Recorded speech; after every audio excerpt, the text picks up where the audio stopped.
Hello guys, welcome back to my YouTube channel. I hope you're having a great day, not just a good day.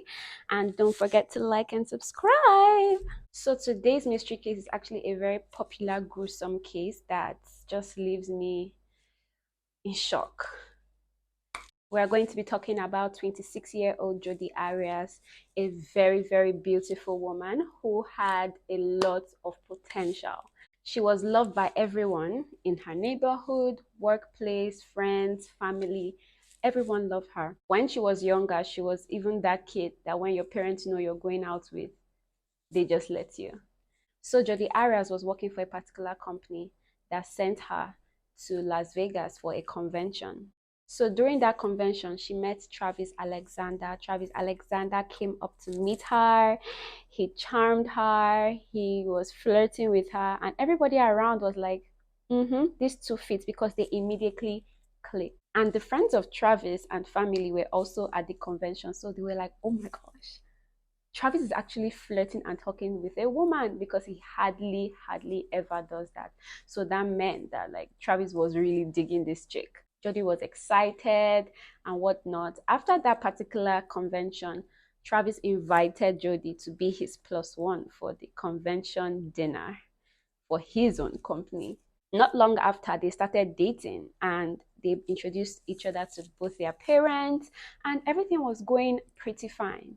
After some time, the honeymoon phase has to be over, guys. So Jodi goes back to California to continue her work while Travis stayed in Las Vegas. So this was basically a long distance relationship at this point, but they will meet up from time to time during the week, post their couple pictures, and everyone was like excited for Travis. And Jodi's friends, she didn't really have friends, but she had one friend that just followed her on Instagram. So this was basically a long distance relationship at this point. But they will meet up during the week, during the month when they can, and they will post travel together.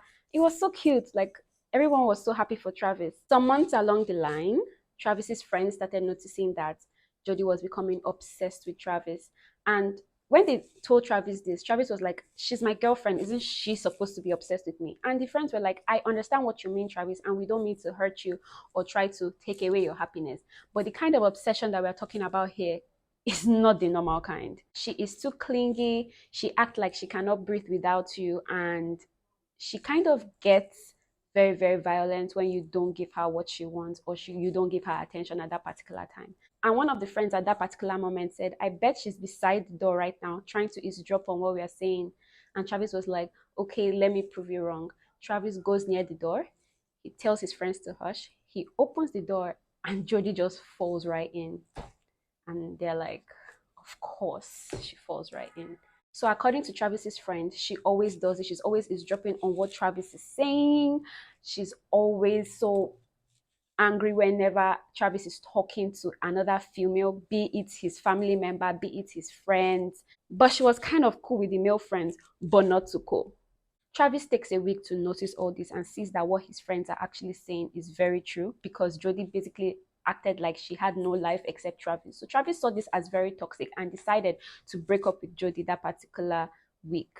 He called Jodi over, sat Jodi down. They had a long conversation about their breakup. And Jodi was like, so you're breaking up with me because of your friends? Travis said, no, I had a long week to think about this and I'm breaking up with you because that's what I feel is better for especially you. Jodi agrees and decides to just give Travis a hug and go back to California. A month after their breakup, Travis starts dating another girl. Jodi finds this out through Facebook and she is heated, she's angry. So Jodi moves to Las Vegas, 10 minutes away from where Travis lives.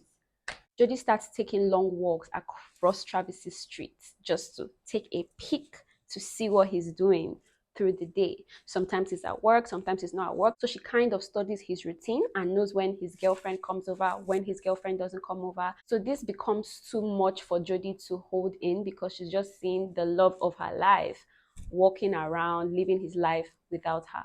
So Jodi starts slashing his tires. Jodi starts breaking into his house. There was even an incident where she broke into Travis's house through the doggy door.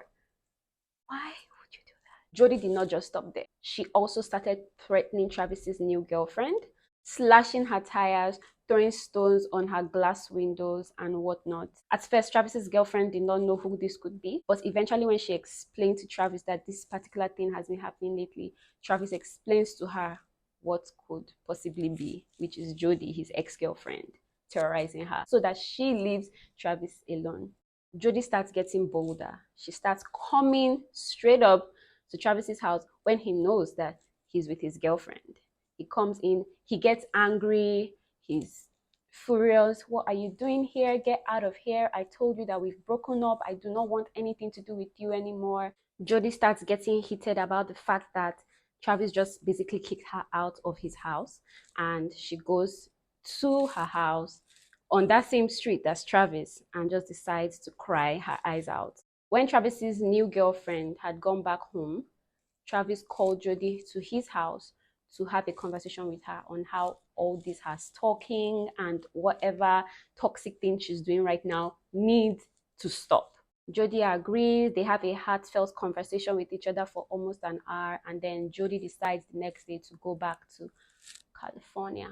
Travis's friends are happy. Travis's family is happy. Travis's new girlfriend is happy. They're like, whew, peace, finally. 2 months down the line, Travis has a very, very huge offer from his company. So he was supposed to be at his office by 8 a.m. that particular day, but he didn't show up, and that was so unlike Travis.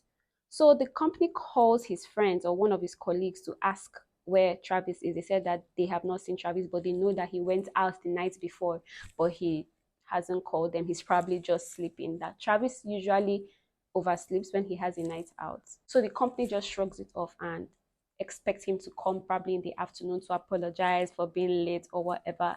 But the whole day goes by and Travis is nowhere to be found. The company calls his friends, colleagues, family members again to ask where Travis is because it's already 5 p.m. and Travis still did not show up at the office. Or did he sleep till 5 p.m.? His friends are wondering like, okay, this is unlike Travis. I would have expected him to come by like in the afternoon, but he didn't. So they just let it go. And the next day, Travis did not show up at work the next morning also. So now this is a race for alarm. The friends and colleagues of Travis start becoming seriously worried. So they decide to go to his house to check on him. Immediately they walked in through the front door. They saw a pool of blood on the carpet. Travis's friend's heart sank. They fell on the floor. They could not believe what was going on because they were like, this can't be Travis's blood. Who could have done this? They go to the bathroom and they just see splashes of Travis's blood everywhere on the walls, and they see Travis's dead body in the bathroom. The friend starts shaking and they call 911 immediately, and they tell them that their friend had just died. Not long after, the police came and they escorted Travis's friend out of his sitting room and they began to investigate. So they asked Travis's friend who could have done this, and the only person that came to their mind was Jodi. Obviously, it's going to be the ex-crazy girlfriend. Travis's family members are devastated at the news that they heard. Everyone in the town got the news. It was all over the news. It was a very, very sad situation. And it's just so sad to have to wake up to news in the morning to hear that someone you call dear is dead. So the next thing that the police do is that they go to arrest Jodi, and Jodi denies the fact that she was even in Las Vegas that particular weekend. She says that she had nothing to do with it, but they did not have any proof against Jodi, so Jodi was basically freed again. But the friend remembered that Travis always has a camera in his washing machine. Very weird, right? Like, why would you have a camera in your washing machine? But this was a good thing in this case. So the police have a lead now. So they go back to the crime scene, check the washing machine, and find Travis's camera. So in the camera, they see a shadow walking by, and after an hour, they see Jodi's figure walking past the washing machine while she was trying to clean up her footprints in the house and anything that had her fingers touched on it. So apparently the police was sure that Jodi was the one who killed Travis. They search her belongings and they find out that before she killed Travis, she also took some photos of him before he knew that she had arrived into his bathroom. So she opened the curtains, took a video of Travis, and then stabbed him. Travis falls to the floor, begging Jodi, but Jodi keeps on stabbing him. Jodi stabbed him for a total of like 7 times, and then she pulled a gun out from her trousers and then she shot Travis in the head. This was a very sad case for the family members, and my heart goes out to anyone that is related or friends with Travis Alexander. Jodi goes to jail and she keeps on denying it to this day. She's actually a very popular criminal, and she is said to also have a very, very attracting personality, in which, as in today that I am recording this video, she flirts with prisoner guards and she flirts with inmates of her cell, and she gets away with things that she normally would not have.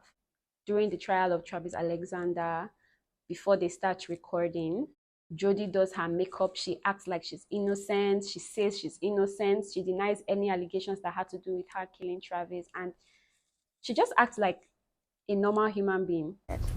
Sorry, don't roll the tape yet. It's been like weeks since I put makeup on. I'm glad to see this is waterproof. I don't plan to cry, but you know, I probably will.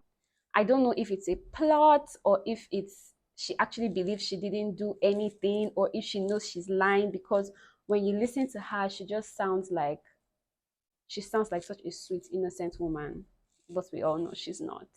So that is it about this video. Thank you guys for watching to the end, and I hope you guys like and subscribe and follow me on Instagram, Snapchat, and all my socials. I have the same username for all my socials. Bye guys.